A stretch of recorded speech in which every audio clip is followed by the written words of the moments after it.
birthday to you. Happy birthday, dear son. 1987 সালের 24শে March মাগুরায় জন্মগ্রহণ করেন বাংলাদেশ ও বিশ্ব ক্রিকেটের সেরাদের সেরা অলরাউন্ডার সাকিব আল হাসান। মাগুরার আলোকদিয়া মাঠ থেকে বিকেএসপি হয়ে মিরপুর কাঁপিয়ে সাকিব রাজত্ব করেছেন 22 গজে।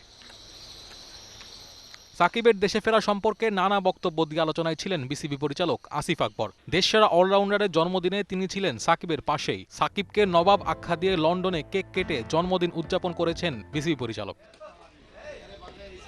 রাজনৈতিক কারণে দেশে না ফিরতে পারা সাকিব বাংলাদেশেই ক্যারিয়ারের ইতি টানতে চেয়েছিলেন। এবার সাকিবের জন্মদিনে দীর্ঘদিনের সতীর্থ মুশফিকুর রহিমও চেয়েছেন সাকিবের ইতিটা দেশের মাটিতেই হোক। এছাড়াও সামাজিক যোগাযোগ মাধ্যমে সাকিবকে শুভেচ্ছা জানিয়েছেন শেখ মাহিদি। মুশফিকের মতো দেশের মাটিতে সাকিবের ক্যারিয়ারের ইতি চান শরীফুলও। বিশ্বসেরা অলরাউন্ডারের সাথে শেয়ার করতে চান ড্রেসিং রুম। সাকিবকে নিজের আইডল বলে তাকে জন্মদিনের শুভেচ্ছা জানিয়েছেন সাব্বির রহমান।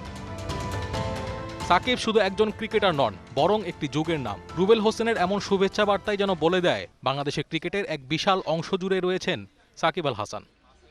Naim Hamid, DBC news.